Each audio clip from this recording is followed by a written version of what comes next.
is, have you been approached with any of that? Or, you know, do you have their blessing, so to speak, or do you kind of feel that's why you don't have the donations that you should because you don't have the foot soldiers from the CCNA?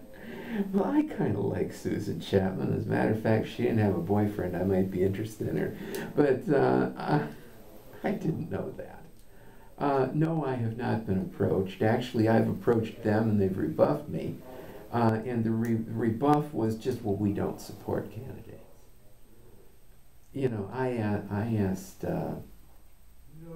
Kate Lohman to be my campaign manager the last campaign. She wouldn't do that. She's sworn off. She had a bad taste in her mouth from supporting Terry Turner and doesn't want to, you know, or that was what I gathered. I think the word she used was disappointed, you know. So, actually, well, she was good. I mean, she really was a good campaign manager for him. And I'd say he probably owes his election to her. I mean, she's smart and she's dedicated and she... Who did you get? Who's your campaign manager now? You're looking at him. So you're the one-stop shop for the campaign? The one-stop shop is about ready to stop. I mean, it's kind of tiring to have to do it all. But I've got some support, but not to the point where they'll manage the campaign. The people will do little things for me, you know, help me with a website or donate money and things like that. And a couple of people have said they, you know, try to help me spread the word. You know, well, maybe about 5, but none of them will say take the job of treasurer or campaign manager. You know, it's, which you can understand. They're working folks, and you know, Right, it's a big commitment. Yeah, it's well, it's too much. But at the same time, we do have to get good people elected to get this community changed. Well, they totally get that, but the good people that somebody's going to get are going to be somebody else other than them. You know. Have you had any of the bigger developers try to approach you to make you their candidate, saying? I think they consider me a lost cause. I have had some conversations with realtors, but I don't consider the realtors developers. They're the guys who are going to sell the development once it's Right. done. And I think my way of thinking on this is a little bit alien to what they think. However, I have been invited to a mixer at the Hub on the 6th. I don't know what's going to happen, but that is a beehive of development over there. I mean, you know, I mean, it is. I think it's Richard Dorfman's headquarters. You know, and so then Tiger Bay on the 7th, and yeah, some other things, you know.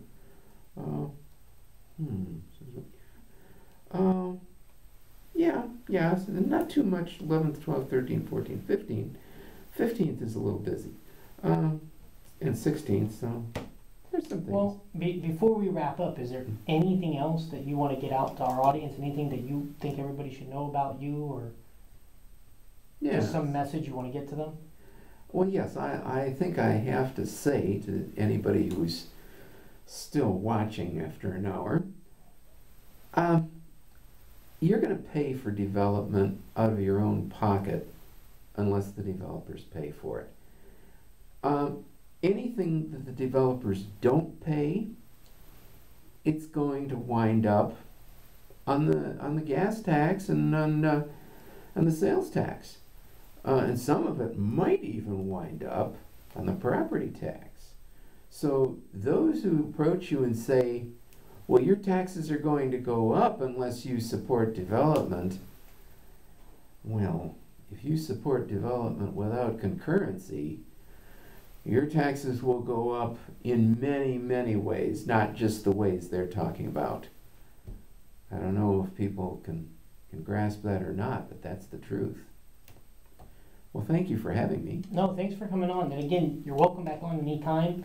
If there's any message that you come up with down the road or anything else, you're always welcome on to Well, thank you. get the word out through our show. Thank you.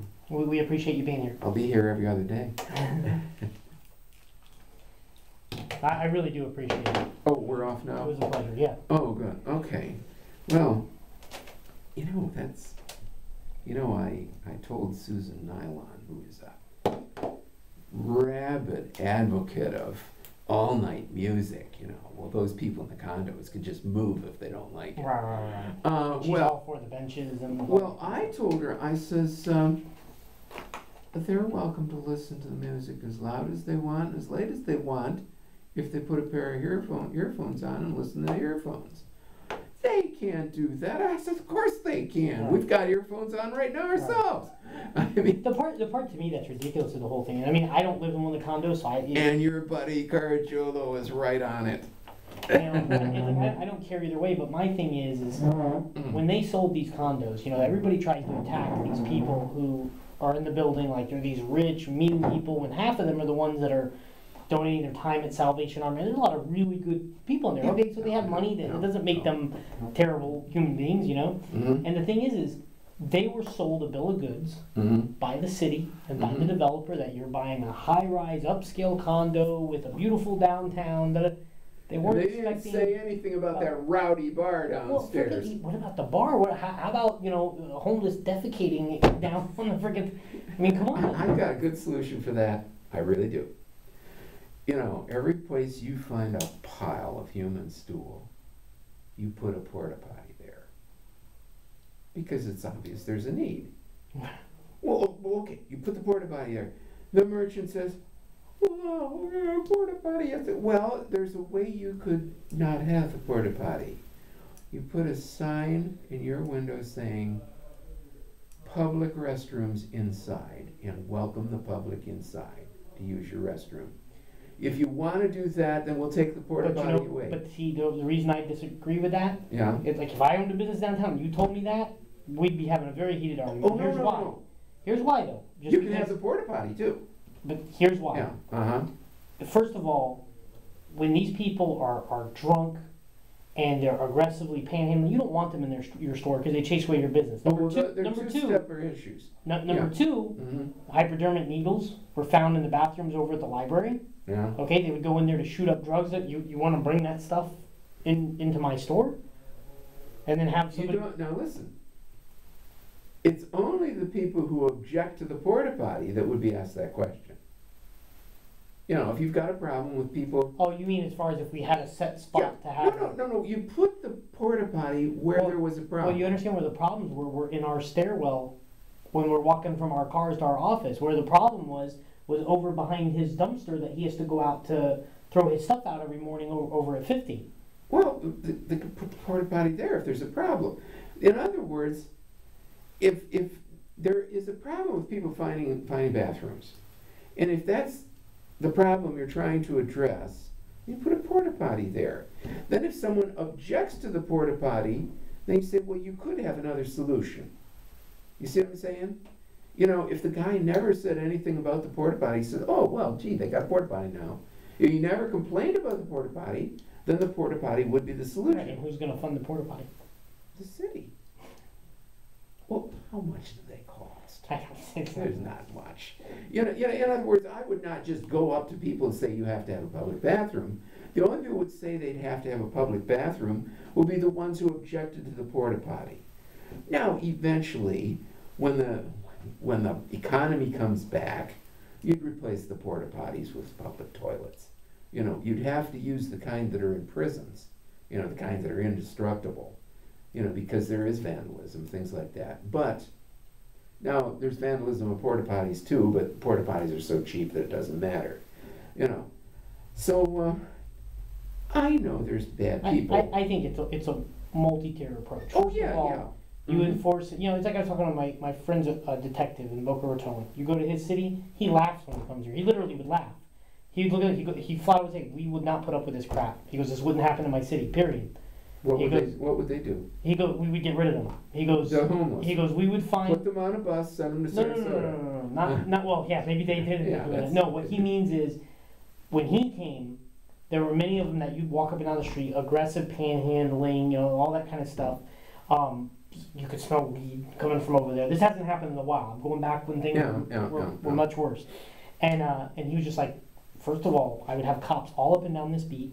always checking on them. What are you doing here? Who are you? You know, they move along. They know not to stay downtown. Mhm. But you also, yes, you need the services for those who want it, but you don't put that stuff, you don't allow it right here downtown. And that was the thing that would get us so upset, is that, you know, everybody wants to fight and define themselves as right or left and get on one side of the argument, when at the end You'd of the like to day, see a center. just have a solution. Yeah. And at the end of the day, you may, and I'm not talking to you personally, I'm talking to people in general. Mhm. They may dislike the people with money, but guess what? People with money fund everything. Yes, they do. So at the end of the day, Especially campaigns. if you want to get a charity going, Mhm. and you want to be able to, you know, people don't even know that, like the Thanksgiving dinner over Mhm. at the Salvation Army, Mhm. every year, and last year especially, the largest year that they ever had, the majority of the donation came from that room right here. That room, Phil Phil, really? Phil was the largest contributor. He does he donates to all these things, and he always doesn't want anyone to know. And that's why we would laugh, is because they would paint him out to be this anti-homeless and all this crap in the paper. And he it's like, donated, but he did it anonymously. he had set up a trust. Uh-huh. When they started doing the feeding over here, he set up a trust. Mhm. We went and talked to each of the feeders. We Mhm. took their church groups, we put them underneath our trust, and we said, we will fund you so that you can, because a lot of them, I mean, they really were serving like stale bread, like leftover, just probably very unhealthy stuff to be feeding Give them a people little anyway. better stuff. So we would get them a budget, they would be able to get funding through the trust, Mhm. and we would coordinate with them to have them feed in an area that did not impact the businesses. Oh. And it was a solution that worked for everybody, with the exception of in front New of Terry college. Turner's house. Yeah, we did that too. You know why that happened, right? Why did it happen? That happened because Terry Turner is basically a liar. He sat in here and You think? well, he's a big time liar, because he was working with us and we were trying to get a feeding ordinance in place. And then the feeding ordinance was going to have where each park could opt out. And if you look at 5 Points, it's not a real park. No. It's a small patch of grass. That was the one thing that we couldn't get through everybody's head, that they would argue over the park. They had a news crew down here with a lady who they interviewed her. We watched them pull in. We watched the people get out of the car. They brought their own people to interview, like they were sitting in the park. Ladies on national news going, I can't believe they took out the picnic benches. We have nowhere to sit and eat now. Well, they weren't picnic benches. They were just regular benches. There was never picnic benches in that park, you know? And the whole thing has been so crazy. But what happened with Terry Turner was, he told us he was working with us. Phil had paid thousands of dollars, in the tens of thousands, for a feeding ordinance to be put together. He was assured that, you know, because the original argument was, well, the city doesn't have the money for it. He said, okay, I'll pay for it. So he paid for the feeding ordinance. He had it drafted with Kirk Pinkerton law firm. And then this is, you know, weeks go by. They get the whole thing together, and then Turner comes in here. Well, Phil, you know, yeah, you spent all that money, but I can't support it. I can't support your feeding ordinance. But I tell you what I can do. What they're doing now is they put cameras over in the park, and now we have this no smoking ordinance.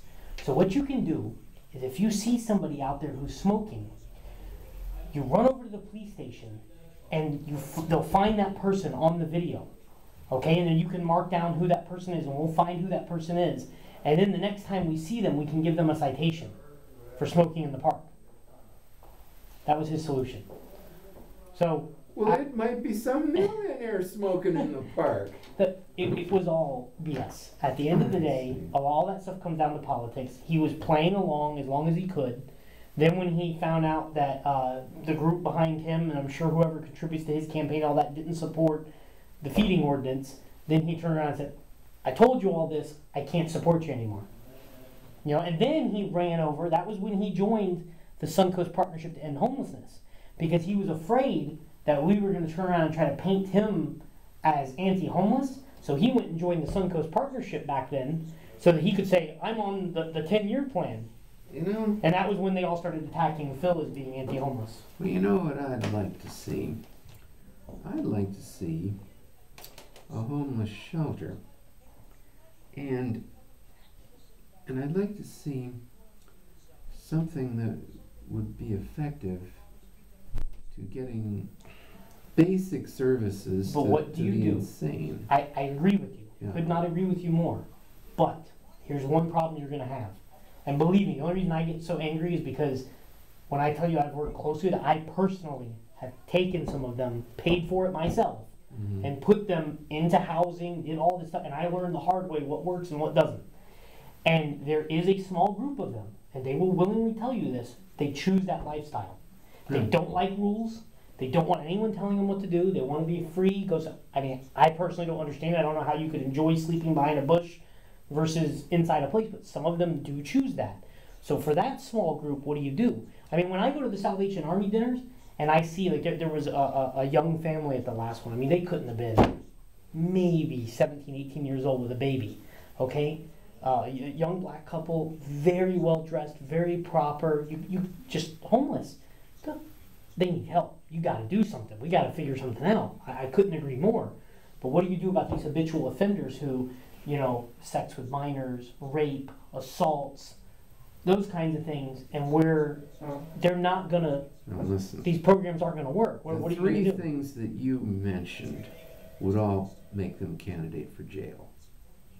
I agree, but if they're in jail, they're not homeless. But that's the problem.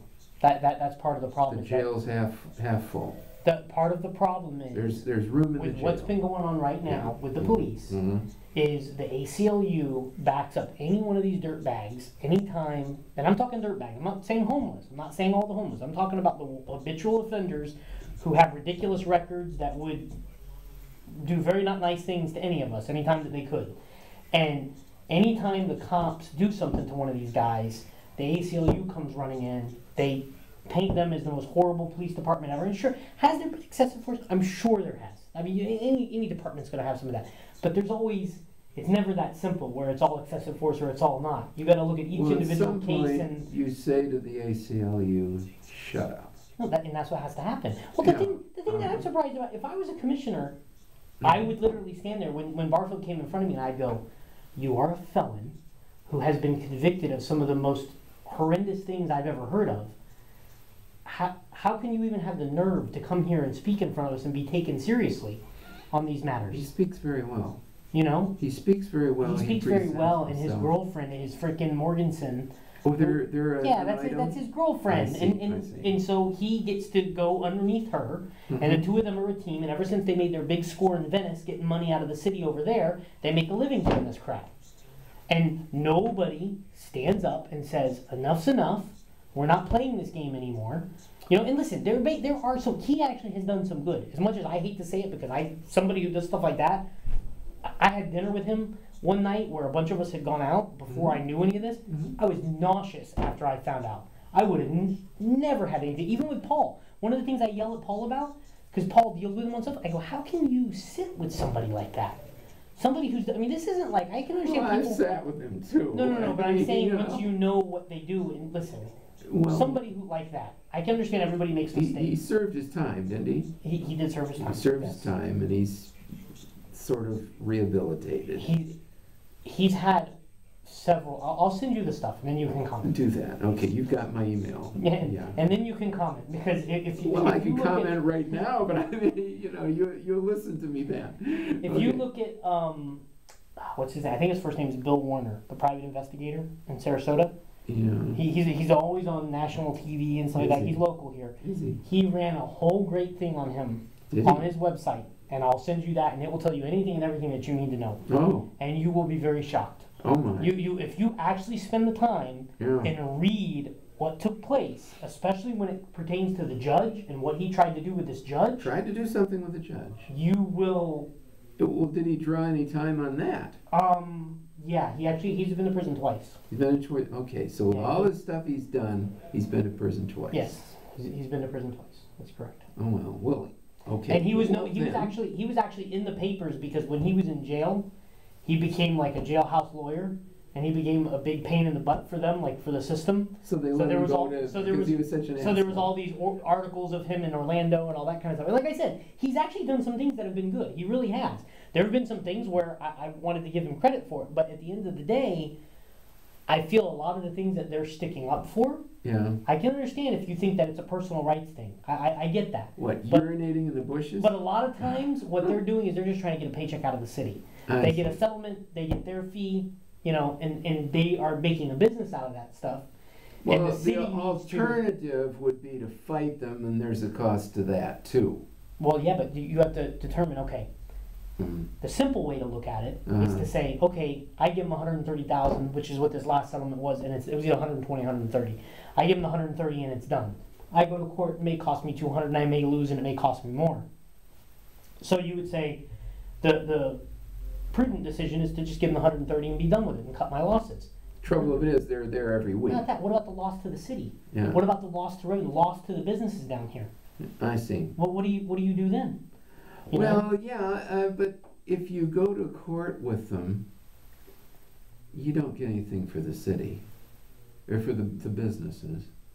So you might just... No, you do, because then you say you do, because what happened was once that guy got that money, he won. He was down here every freaking week, and then they said don't trespass anymore. They had free reign. When they came up to our window and they were putting their tongues up there and all that, the one guy said something. Oh, listen, get yourself some quinine and just mix up some quinine and put it on the window. These things, like I said, they haven't happened in a while, and we actually, to be honest with you, we're getting so personally involved that we have a business to run. This is not what we do. We're not in politics. We don't even this radio show. This is all a hobby. It's a side thing for us. What kind of business are you in then? We're a finance business. We have our nationally syndicated radio show, but our national show, what Phil talks about. I got to ask you a question now. Go ahead. All right. The assumptions of the pension fund is at 7%. My feeling is they can't get 7%. Right. I mean, 90, I'm making up the number, it's either 96, 97% of all fund managers have not outperformed the S&P 500 over the last 10 years. All right. Well, now so that shows you the 459 million. That's based on assumption of a 5% return. They can't get 5%. They get maybe 2, 3 if they're lucky. It depends on how it's being invested. I mean, lately everybody's been getting really good returns, but that's because of all this printing of money. So the question is... So it's not real money. It's real money minus whatever the inflation is. Well, if you look at... I don't know if you're aware, but the market right now, we're right near our all-time high. We're right near the high of October 2007. But you've got to subtract inflation from that. No, well, exactly. But here's the deal. We're near the high, but the economy sucks. So that means you might be near the low tomorrow. Right, so how's the market near this? So long story short, if you look at where we're at with the market, we're on our way up to another top of a bubble, and it's going to happen again. The exact same thing. It's just a matter of time. They're saying that they're going to print until the end of 2015, blah, blah, blah. But, I mean, if you look at what happened when they came out with this last QE3, last October, it didn't work. Right after the election, we went down 1,000 points. And then so what did they do? They said, we're going to double